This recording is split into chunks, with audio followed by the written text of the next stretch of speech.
Topic already हमने video lecture में लिख ही रखा है, वेव मोशन।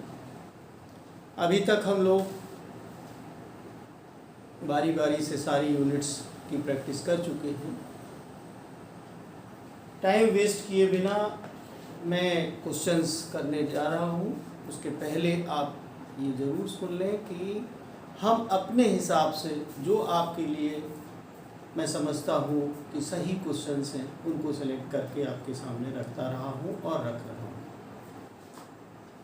फिर भी इंडिविजुअली किसी की कोई प्रॉब्लम है किसी पर्टिकुलर क्वेश्चन में या कॉन्सेप्ट में, तो कमेंट सेक्शन में आप लिख दें, तो अगले वीडियो में उसको इम्प्रूव मैं कर दूँगा। फिलहाल बहुत ही सिंपल से बेसिक क्वेश्चन बनते हैं, डिफ़िकल्ट होते ही नहीं हैं। धीमे धीमे आप जो भी ध्यान से सुन रहा है, कर रहा है, वो समझ रहा है। तो पहला क्वेश्चन जो मैंने लिखा हुआ है, मैं पढ़ रहा हूँ, आप इसमें बोर्ड में देखें। Which one of the below equation, which one of the below equation related to wave motion is correct? कहने का मतलब है कि चार ऑप्शन आपके सामने हैं। इन चार ऑप्शन में एक इक्वेशन सही है और तीन कोई गलत है। नीचे दिए हुए समीकरण लिखे हुए हैं। आपको जब पढ़ाया था तो मैंने इसके बारे में याद भी दिलाया था, एक बार फिर देख लीजिए। वेव पहला ऑप्शन है, wave velocity equal to minus particle velocity into slope of Y X curve. दूसरा है B, slope of Y X curve equal to minus wave velocity into particle velocity. तीसरा है particle velocity equal to minus wave velocity into slope of Y X curve. और चौथा है nanometres. इसमें समझाने को मुझे बहुत कुछ नहीं है। आपने अपनी बुक को दोबारा खोल के देखेंगे, जब हमने कराया था तो ये वाली इक्वेशन डिराइव होके आई थी। आप इसको रट भी सकते हो। आप जानते हो कि वेव की इक्वेशन होती है y equal to A sine omega T minus A X के रूप में, जिसको हम लोगों ने डिराइव किया था। अब इसमें जो dy बाई डी टी होती है वो पार्टिकल वेलोसिटी होती है और dx बाई डी टी जो है वेव वेलोसिटी होती है। क्योंकि x डायरेक्शन में हम चलते हुए वेव को बताते हैं या तरंग को बताते हैं, और y डायरेक्शन में हम पार्टिकल के सिंपल हार्मोनिक मोशन को दर्शाते हैं। तरंग, एक बार फिर आप जान लीजिए, तरंग वो डिस्टरबेंस है जो मीडियम के पार्टिकल्स को ऑसिलेशन के रूप में हम देखते हैं। वो किसी पर्टिकुलर डायरेक्शन में, किसी निश्चित दिशा में चलता है। तो पार्टिकल सरल आवर्त गति में होता है, उसकी जो वेग होता है वो निश्चित नहीं होता है, 0 से महत्तम तक होता है सरल आवर्त गति या सिंपल हार्मोनिक मोशन में, आप जान चुके हैं। पार्टिकल वेलोसिटी को आप y equal to A sine omega T minus five से dy बाई डी टी जो निकालते थे वो पार्टिकल वेलोसिटी थी। मैक्सिमम जो पार्टिकल वेलोसिटी होती थी y v equal to A omega आती थी, एम्पलीट्यूड इनटू एंगुलर फ्रीक्वेंसी। कोणीय आवृत्ति, कोणीय वेग, इसको एंगुलर फ्रीक्वेंसी भी कह सकते हैं, कोणीय वेग भी कह सकते हैं, और ये एम्पलीट्यूड माने आयाम, v माने वेग। जबकि माध्यम में आगे की ओर बढ़ती है। मैं आपको एक बार और याद दिलाना चाहता हूँ कि दो प्रकार की तरंगें होती हैं। एक होती हैं अनुप्रस्थ और दूसरी अनुदैर्घ्य, यानी लॉन्गिट्यूडनल और ट्रांसवर्स वेव्स। अब लॉन्गिट्यूडनल वेव्स में संपीड़न, विरलन या कंप्रेशन, रिफ्रैक्शन के रूप में तरंगें चलती हैं। दिशा उसके दोलन की, पार्टिकल्स की, वाइब्रेशन की भी वही होती है जो वेव चलने की दिशा होती है। लेकिन वेव की इक्वेशन में पार्टिकल के ऑसिलेशंस को हम y से डिनोट करते हैं और वेव चलने की डायरेक्शन को x से करते हैं, ताकि दो डिफरेंट क्वांटिटीज से हम दोनों को समझ सकें। इससे ये सिद्ध नहीं होता कि एक y एक्सिस के अलोंग है, ये x एक्सिस के अलोंग है। ट्रांसवर्स वेव में ये होता भी है, लेकिन लॉन्गिट्यूडनल वेव में भी हम वेव की इक्वेशन इसी रूप में रखते हैं। ये कॉन्सेप्ट आप क्लियर कर लीजिए। जहां तक इस क्वेश्चन का मामला है, इस क्वेश्चन में हमें बहुत कुछ समझाने को नहीं है। इसका सी ऑप्शन है, particle velocity left hand side में याद कर लीजिए, और यहाँ माइनस साइन का भी ध्यान रखें। हमने तो इसमें तीनों में माइनस साइन लगा दिया है, लेकिन अगर आपके एग्जाम में क्वेश्चन आता है अगर माइनस साइन का भी फर्क लिखा है तो उस डिफरेंस से भी आप पहचानिएगा। माइनस साइन है वेव वेलोसिटी और स्लोप। वेव वेलोसिटी को स्लोप से मल्टीप्लाई करते हैं। कभी कभी डिफरेंट वे में भी ये क्वेश्चन हो सकता है कि वेव वेलोसिटी को लेफ्ट हैंड साइड में कर they divided by particle velocity into slope of y external. इस रूप में भी याद कर लीजिएगा, हालांकि हमने नहीं लिखा है। तो लिखने के बहुत सारे तरीके हैं ऑप्शन को, लेकिन एक बार आप फॉर्मूला सही रूप में याद कर लेंगे तो उसको आप मॉडिफाई करके समझ सकते हैं। दूसरा क्वेश्चन आपका 11th लेवल पे पढ़ा हुआ है, जस्ट याद इसलिए दिला रहे हैं हम, कभी कभी ऐसी चीजें भी मिक्स करके यूनिवर्सिटी लेवल पे, कंपटीशन लेवल पे भी तक पूछ दिया जाता है। तो नेक्स्ट क्वेश्चन सिंपल सा है, the ratio of the velocity of sound in air at 4 atmospheric pressure to 1 atmospheric pressure is.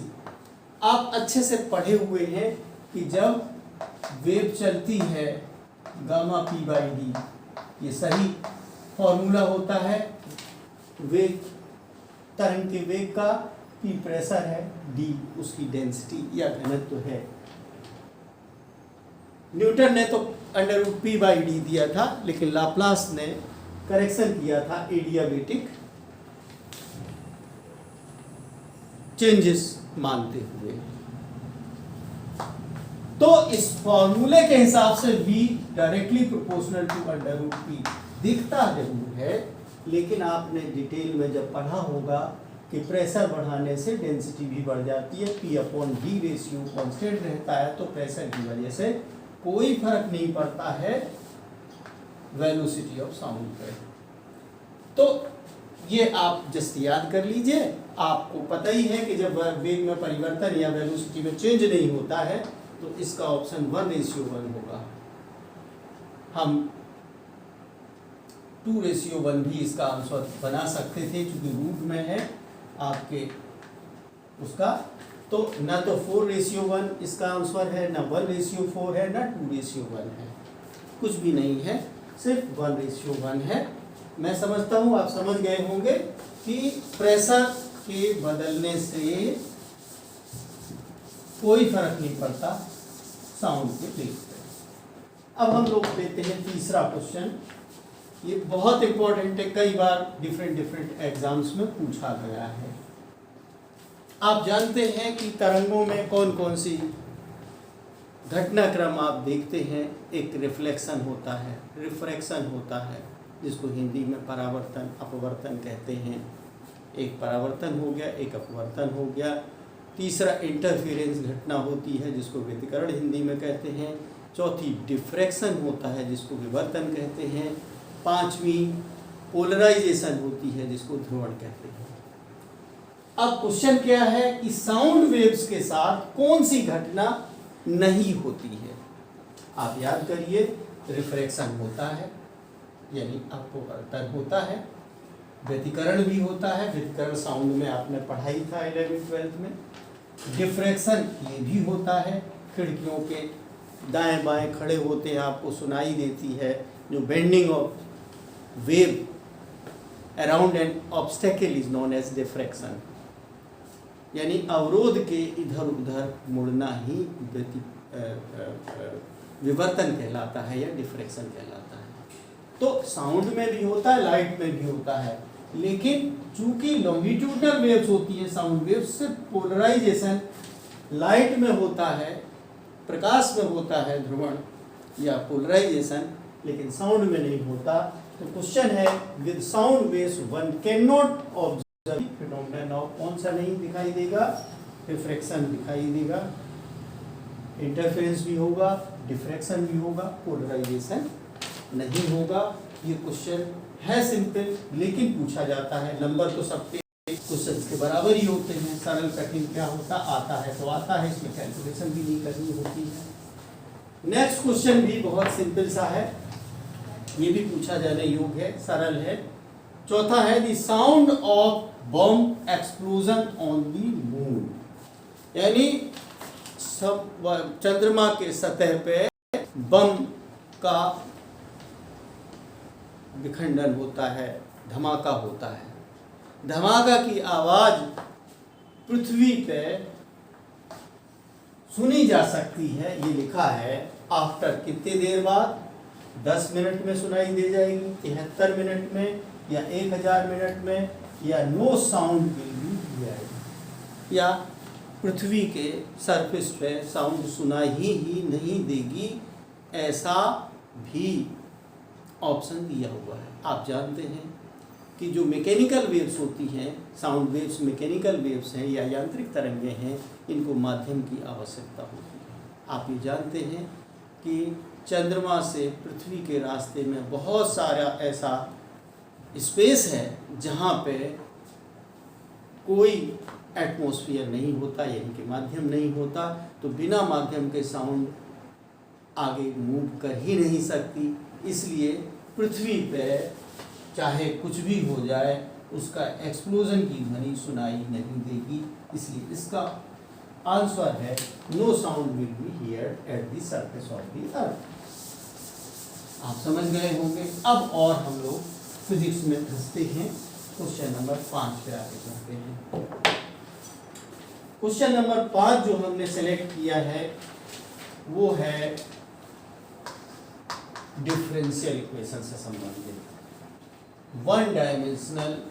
मैं लिखता क्वेश्चन इसलिए हूँ क्योंकि आपको एग्जाम में पढ़ना पड़ता है और फिर दिमाग लगाना पड़ता है, अन्यथा मैं पढ़ के सुना दूँ, उसे आंसर बता दूँ। One dimensional wave equation, differential equation, differential equation of wave is given by, बस इसको तो आपको रटना ही है।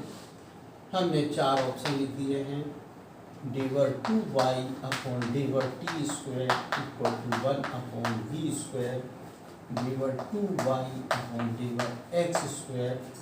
b में हमने लिखा है डिवर 2y अपॉन डिवर t square equal to v square डिवर 2y। d में भी लिखा हुआ आ सकता है, हमने डिवर में यहाँ लिखा हुआ है। c में हमने लिख दिया है डिवर 2y अपॉन डिवर x square equal to v into डिवर 2y अपॉन डिवर t स्क्वायर, और d में लिख दिया हमने y equal to a sine omega t minus dx, जानबूझ के।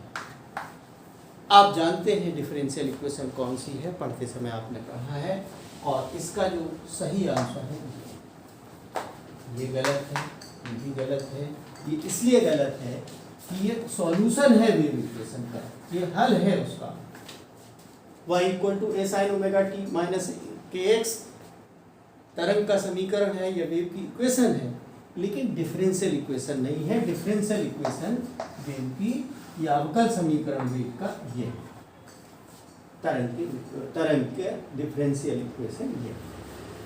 मैं आपको एक चीज़ याद दिलाना चाहता हूँ, हो सकता है बहुत से लोग आसानी से रट लेते हैं, नहीं भी रट पाते हैं तो डायमेंशनली इसको चेक कर लिया। जो डायमेंशन लेफ्ट हैंड साइड की आएगी, देखिए त्वरण की आ रही है d/2y/t इसमें, यहाँ भी वही बनती है कि नहीं बनती है, ये चेक करना है। देखिए ये जो है d/2y/x² लिखा हुआ है, ये v है, तो इससे क्या होगा कि ये x/d/t होगा, तो ये 2 बार मल्टीप्लाई होगा, उससे ये डायमेंशन खत्म हो जाएगी, तो ये डायमेंशनली सही होगी। जबकि इनको आप चेक करोगे तो डायमेंशनली ये इनकरेक्ट निकलेगी, ये भी डायमेंशनली इनकरेक्ट निकलेगी। ये तो डिफरेंशियल इक्वेशन है ही नहीं, ये तो सॉल्यूशन ऑफ द इक्वेशन है, डिफरेंशियल इक्वेशन। इसलिए आप ये इक्वेशन भी याद करिए, एग्जामिनेशन में आने लायक क्वेश्चन है। मैं बुक के क्वेश्चन जानबूझ के सारे इसलिए नहीं करता हूँ कि आपने प्रैक्टिस करे होंगे, फिर भी अगर आप उनको सॉल्व नहीं कर पाए हैं तो आप हमारे सामने लाएं, कमेंट बॉक्स में लिखें, मैं आपको कर दूँगा। नेक्स्ट क्वेश्चन है the equation of plane progressive wave, the equation of, बहुत बेसिक क्वेश्चन हमने सेलेक्ट करे हैं। प्लेन प्रोग्रेसिव वेव, दो टाइप की वेव्स आपने पढ़ी हैं, प्रोग्रेसिव वेव्स और स्टेशनरी वेव्स। आज हम स्टेशनरी वेव्स नहीं ले रहे हैं, अगले वाले में स्टेशनरी वेव्स को भी डिस्कस करेंगे, उस पर आधारित क्वेश्चंस को डिस्कस करेंगे। The equation of plane progress, harmonic भी लगा देते हैं, प्लेन प्रोग्रेसिव हार्मोनिक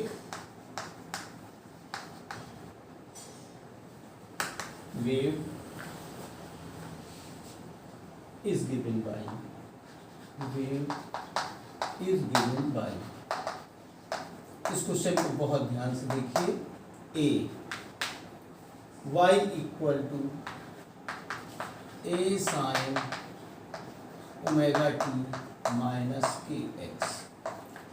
दूसरी हमने लिखी y equal to a sign 2 pi t/t minus x/λ।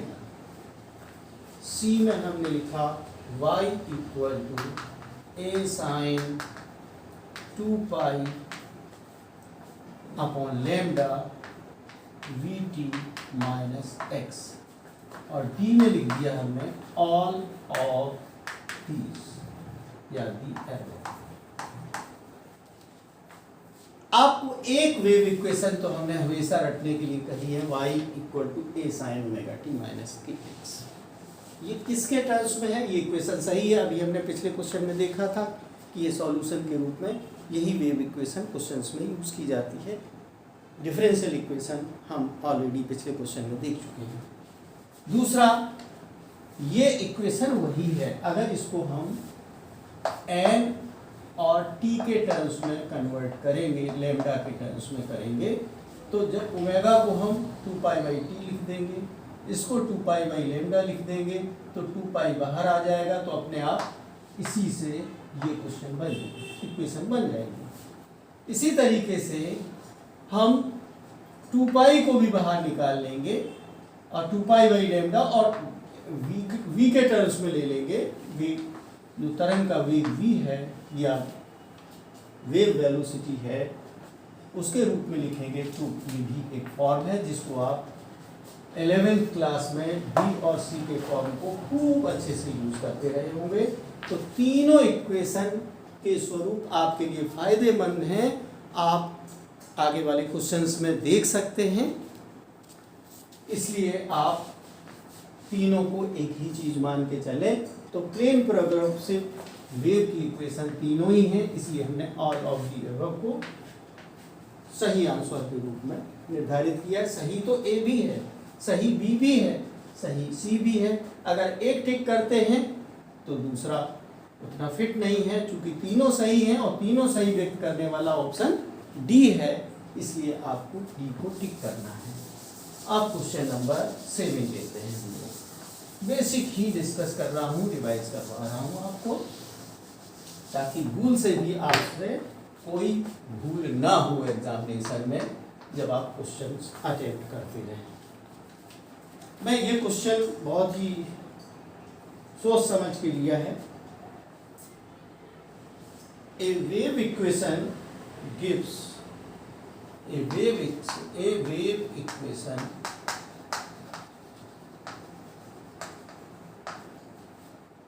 which gives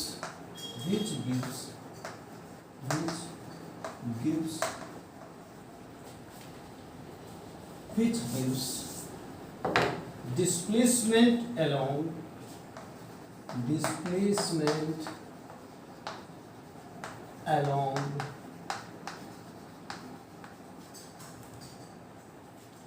the y direction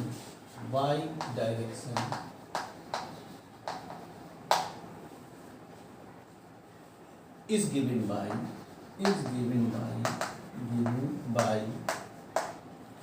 y equal to, यहाँ लिखता हूँ y equal to 10 to the power minus 4 sin 60t plus 2x, where x and y are in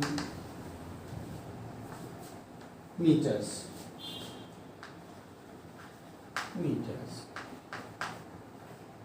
and t in seconds This represents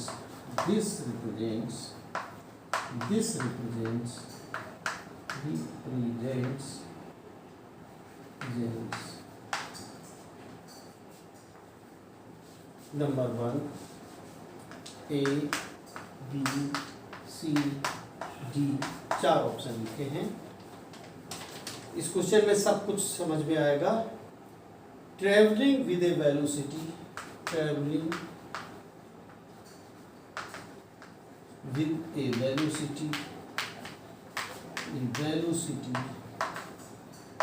of 30 meter per second along the negative x-axis,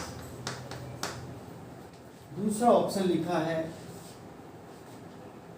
a wavelength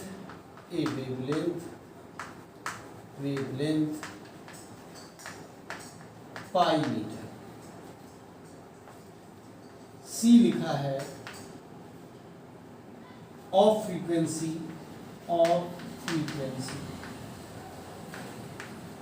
30 upon pi hertz, और D में लिख दिया हमने on off these या of above, जैसा भी लिखने में आ जाए। अब मैं इसको समझा रहा हूँ कि ये क्वेश्चन क्यों हो सकता है। सबसे पहली बात ये है कि अभी हमने वेव की इक्वेशन सॉल्यूशन के रूप में लिखी थी y equal to A sine omega T minus ax। ये लिखी है ए साइन, यहाँ कुछ भी नहीं है, t लिखा है, x लिखा है, अंतर कितना है, यहाँ माइनस है, यहाँ प्लस है। यानी कहने का मतलब है ये k की जगह पे हो गया और 60 हो गया ओमेगा की जगह पे, 10 टू द पावर माइनस 4 हो गया एम्पलीट्यूड a की जगह पे। लेकिन वेव की इक्वेशन है, ये हम लोग पढ़ते हैं कि जो positive direction of x axis के अलोंग चलती है उसकी वेव इक्वेशन है। अगर ये माइनस की जगह यहाँ प्लस होता है तो निगेटिव एक्स डायरेक्शन के अलोंग चलेगी। अब हम लोग वेलोसिटी की बात कर रहे हैं और वेलोसिटी हम आपको बता चुके हैं, वेलोसिटी होती है v इक्वल टू n। इसको नई चीज में सिखा रहा हूँ। इसको हम ऐसे भी लिख सकते हैं, इसको 2 पाई से मल्टीप्लाई करिए और 2 पाई से डिवाइड कर दीजिए तो ये हो जाता है ओमेगा। और एक हमने चीज आपको बताई थी प्रोपेगेशन कांस्टेंट। और इसकी जो डेफिनेशन है 2 पाई बाई लेमडा होती है। लेमडा माने वेवलेंथ होता है, वेव, ठीक है। तो अब इसको हम उलट के यहाँ लिखें तो 2 पाई एन डिवाइडेड बाई 2 पाई, ये नीचे लेमडा आ जाएगा। तो ये ऊपर वाली चीज हो गई है ओमेगा और नीचे वाली के, तो ओमेगा बाई के। अब मैं ये दिखाना चाहता हूँ ओमेगा 60 दिया हुआ है, वेव वेलोसिटी जो होती है वो ओमेगा बाई के भी आप रख सकते हो अगर इस रूप में इक्वेशन आती है। तो ओमेगा की जगह पे आप 60 रखोगे और के की जगह 2 रखोगे, तो ये कितना हो जाएगा 30 मीटर पर सेकेंड। अब आप ऑप्शन ए देखिए, travelling with a velocity of 30 metre पर सेकेंड। तो 30 मीटर पर सेकेंड निकली है इस इक्वेशन के हिसाब से हमारी वेलोसिटी ओमेगा बाई के करके। तो ये ऑप्शन बिल्कुल सही है और निगेटिव एक्स एक्सिस के अलोंग चल रही है, बिल्कुल सही है। दूसरा B option, wavelength of pi metre. तो 2 पाई बाई लेमडा, देखिए 2 पाई बाई लेमडा यानी के होता है इक्वल टू कितना दिया हुआ है इसमें 2 कैंसिल हो गया और ये लेमडा उधर जाएगा, तो lambda equal to pi metre हो गया। तो दूसरे वाले में वेवलेंथ पाई मीटर, ये भी सही लिखा है। रही बात फ्रीक्वेंसी की, इसको भी चेक कर लेते हैं हम लोग। ओमेगा माने होता है 2 pi n, omega equal to 2 pi into frequency. तो फ्रीक्वेंसी अगर हमें जाननी है सही से, फ्रीक्वेंसी के रूप में ये इक्वेशन नहीं लिखी है, तो ओमेगा अपॉन 2 पाई, और ओमेगा यहाँ पे दिया हुआ है 60 अपॉन 2 पाई, 2 से ये 30 हुआ, कितना हो गया 30 अपॉन पाई। तो अब ये सी ऑप्शन में लिखा है फ्रीक्वेंसी 30 अपॉन पाई हर्ट्ज, जो कि बिल्कुल सही लिखी है। हालांकि इसमें एक चीज छूट गई है कि एम्पलीट्यूड भी पूछा जा सकता था, जो कि सिंपल सा है, हर बच्चा बता लेता है कि एम्पलीट्यूड 10⁻⁴ मीटर है। तो 3 हमने चीजें देखी इसमें, velocity, wavelength and frequency. Time period भी पूछा जा सकता था। तो ये क्वेश्चन मैंने इसलिए सिलेक्ट किया कि एक एक चीज को निकालना आना चाहिए। अगर आप एक क्वेश्चन का एक रूप याद करते हैं, दूसरे रूपों वाली क्वेश्चन भी हम डिस्कस करेंगे फ्यूचर में। फिलहाल मैं समझता हूं कि इस क्वेश्चन को आप समझ गए होंगे कि इसमें तीनों हमने कैलकुलेशन करवा ली, तीनों सही आंसर दे दिए, और इस तरीके से ऑल ऑफ द एबव जो करेक्ट था उसके सहारे एक क्वेश्चन में हमने कम से कम 3-4 चीजें आपको समझा दी। 5 चीजें समझाई, लैम्डा को निकालना, फ्रीक्वेंसी को निकालना, वेव वेलोसिटी को निकालना, वगैरह वगैरह। अब आते हैं हम लोग क्वेश्चन नंबर, जो भी नेक्स्ट क्वेश्चन है उस पे आते हैं। ए ट्रांसवर्स वेव, सिंपल है, ट्रांसवर्स वेव बहुत अच्छी प्रॉब्लम है। ट्रांसवर्स वेव ने भी लिखा होता तो भी कोई प्रॉब्लम नहीं थी, ट्रांसवर्स नहीं होता, लॉन्गिट्यूडनल होता तब भी वही करते। इज डिस्क्राइब्ड बाई द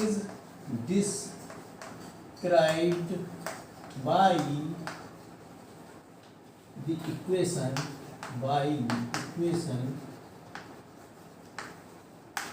लिखते हैं हम लोग, y equal to capital Y naught sine 2 pi F T minus X upon lambda. एक ये नए रूप में इक्वेशन हो गई है, ये नया अनुभव है, इसलिए हमने इस क्वेश्चन को दिया। The maximum particle velocity, the maximum particle velocity, महत्तम कण का वेग का कण का महत्तम वेग, यानी maximum particle velocity will be 4 times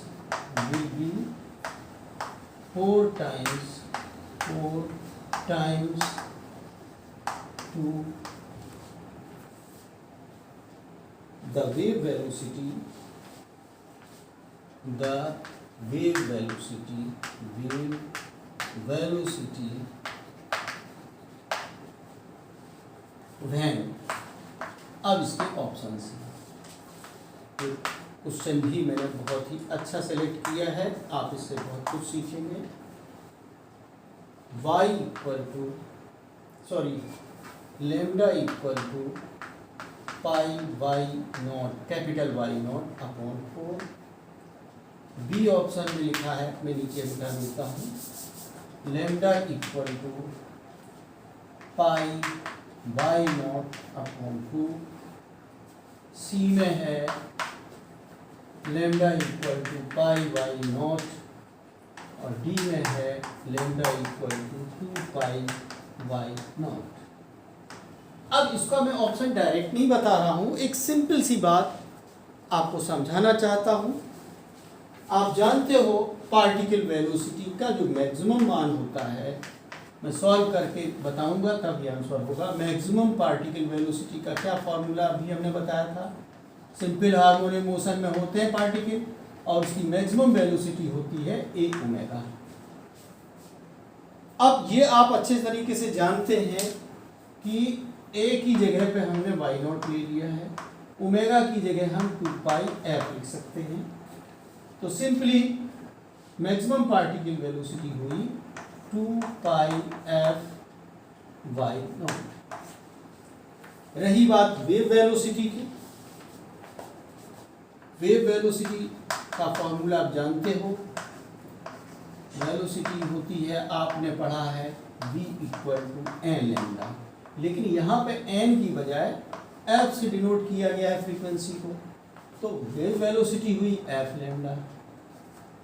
अब हमने जो कंडीशन इस क्वेश्चन में दी हुई है कि मैक्सिमम पार्टिकल वेलोसिटी 4 टाइम्स, तो मैक्सिमम पार्टिकल वेलोसिटी का मतलब है 2 pi f y naught, 4 times wave velocity माने एफ लेमडा। इनको इक्वेट करा दिए, जो सॉल्व होके आता है उसी में आपका 4 एफ लेमडा ही लिखा हुआ है, 4 एफ लेमडा। अब देखिए इसमें क्या क्या कटता है, 4 F lambda, F F cancel हो गया, और 2 से E4 कट के 2 हो गया, और ये लेमडा के टर्म्स में है, तो लेमडा को हमें बचाना है, और यही हो जाएगा लेमडा, और ये 2 यहाँ मल्टीप्लाई हो जाएगा, तो ये हो जाएगा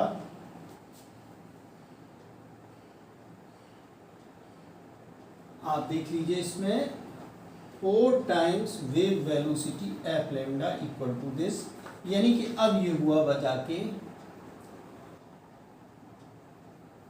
पाई Y naught equal to 2 lambda, और lambda equal to pi Y naught upon 2। ये कौन सा ऑप्शन लिखा हुआ है लेमडा के लिए, lambda equal to pi Y naught upon 4 लिखा है, ये lambda equal to pi Y naught upon 2, यानी बी ऑप्शन सही है, ना पाई वाई नॉट है ना 2 पाई वाई नॉट है। तो इस तरीके से इस क्वेश्चन को हम सॉल्व करके देख सकते हैं। किसी क्वेश्चन में आप जैसे मून वाला था, वहाँ सुनाई देगा कि नहीं देगा, उसमें कम टाइम लगा, इसमें थोड़ा सा ज़्यादा टाइम लगा, तो कंपनसेट हो जाता है। अब मैं क्वेश्चन नंबर 8 आपके सामने रखने जा रहा हूँ। मैंने आज ज़्यादा क्वेश्चन नहीं, 10 ही सेलेक्ट करे थे, 10 से ज़्यादा करने में वीडियो भी बड़ा होता है और सीखने को ज़्यादा मिलना चाहिए, ऐसे क्वेश्चन को मैंने सेलेक्ट किया है।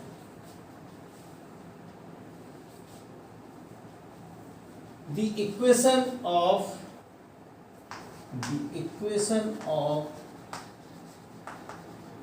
transverse wave,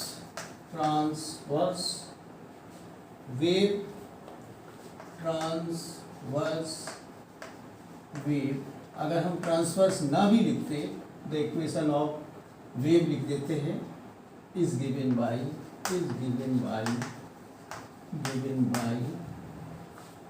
y equal to 10 sine, अब इसमें हमने पाई लिखा है, 10 sine pi 0.01 t minus X upon lambda. It's where x and y are in centimeters and t in second and t in seconds. Its frequency is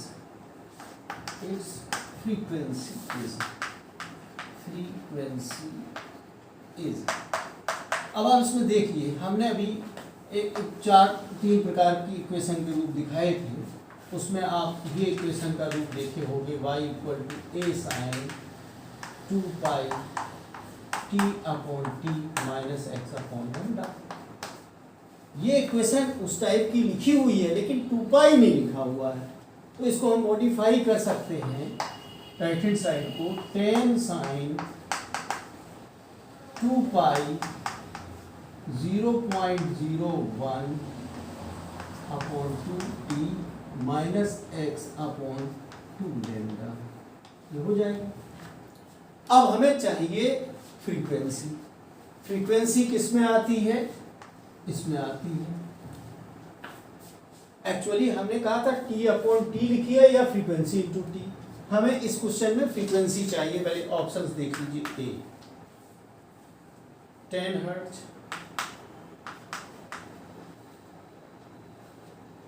B 2 hertz, सी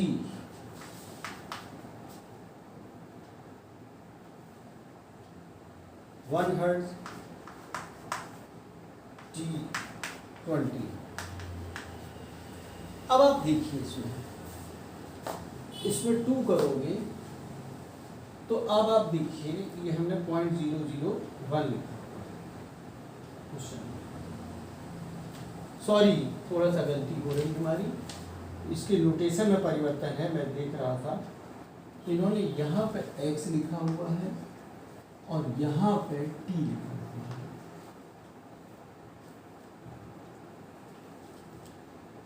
यहाँ पे lambda नहीं लिखा हुआ है, यहाँ 2t लिखा हुआ था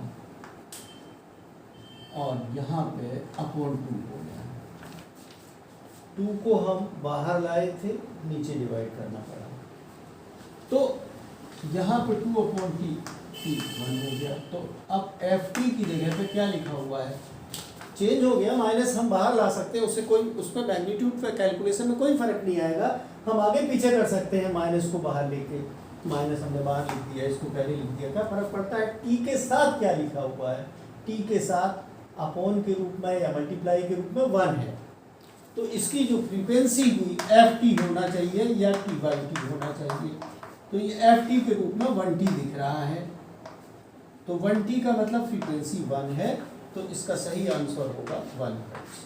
तो इस तरीके से आप इस क्वेश्चन को समझ लीजिए। कंपेयर करके हमने इसकी फ्रीक्वेंसी निकाली और आपके सामने रखी। अब हम लोग, मुझे लग रहा है सारे क्वेश्चंस 7 नहीं, ये 8 था या 9 था, याद नहीं आ रहा। सारे क्वेश्चन करते चले जा रहे हैं। नेक्स्ट क्वेश्चन हम लोग करते हैं। The equation a sound wave has a frequency of a sound wave has a frequency of 500 hertz। अब कुछ हमने इक्वेशन से हट के क्वेश्चन लिया है। And velocity of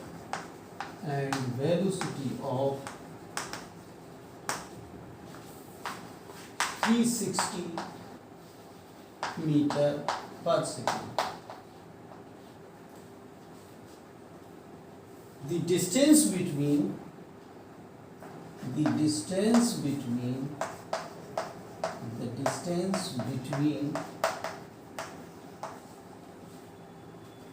two particles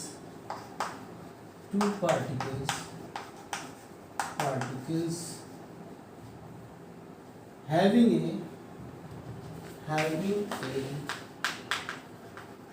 phase difference of 60 degree phase।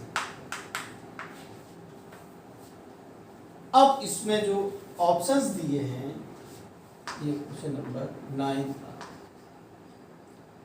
Number 1 0.72 centimetre, B में लिखा हुआ है 0.12 सेंटीमीटर, सी में लिखा हुआ है 36 सेंटीमीटर और डी में लिखा है 12 सेंटीमीटर।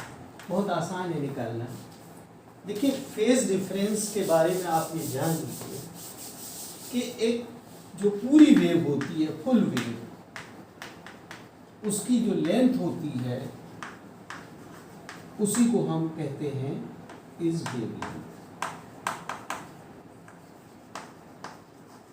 और एक वेव के लिए जो फेज होता है वो 2 पाई रेडियन होता है और 360 डिग्री होता है। अगर 60 डिग्री दिया हुआ है तो कितना है, 360/6 इक्वल टू 360 सॉरी 360/6 60 डिग्री। इस इक्वेशन के हिसाब से ये जो दी हुई चीजें हैं इससे वेवलेंथ हम निकाल सकते हैं। हमारा फॉर्मूला होता है v equal to n lambda. तो अब वेवलेंथ होता है v upon n, velocity is 360 और फ्रीक्वेंसी इज 500। इसको मत डिवाइड करिए 3.6, तो ये करीब जो आता है 0.72 मीटर या 72 सेंटीमीटर। यानी कि 360 डिग्री के फेज के डिफरेंस में है 72 सेंटीमीटर का पाथ डिफरेंस और 60 डिग्री में कितना होगा, 72/6, क्योंकि ये 6 से डिवाइड होके आता है तो ये 12 सेंटीमीटर आ जाएगा। तो ये डी ऑप्शन सही है। हालांकि आप फेज डिफरेंस का और पाथ डिफरेंस का अंतर भी आप एक फॉर्मूले से भी जानते हैं कि path difference equal two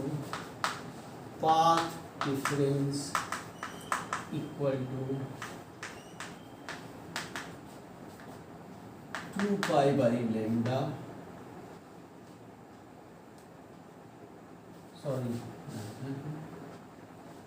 into phase difference होता है। ये भी आपने पढ़ा है। तो हमें पाथ डिफरेंस चाहिए। तो अब देखिए 2 पाई अपॉन लैम्डा, लैम्डा कितना था 72, phase difference 60,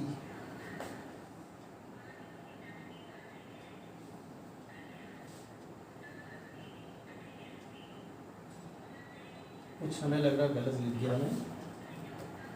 phase difference equal to, ये थोड़ा सा, फेज डिफरेंस इक्वल टू ये पाथ डिफरेंस होता है। तो ये हुआ 2 pi by lambda.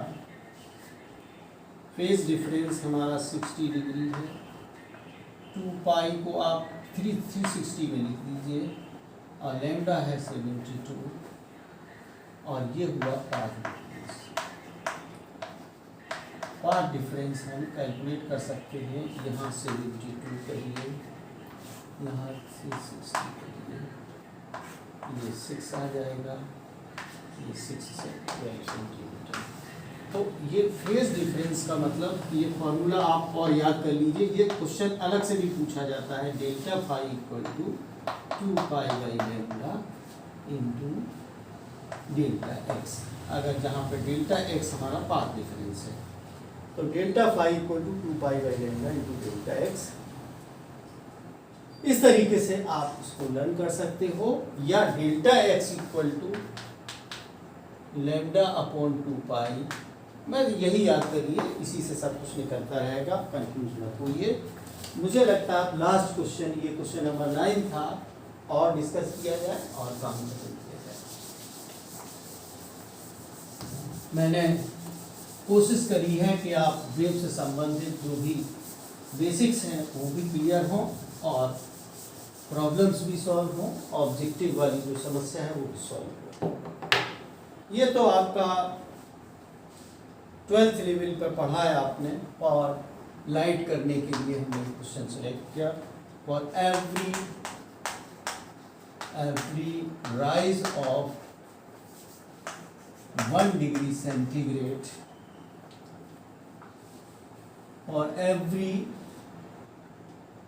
1 degree rise of 1 degree rise of temperature,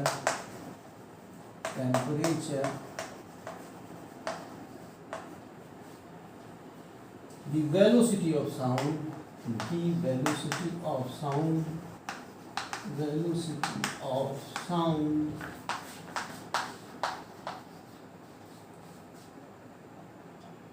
in air is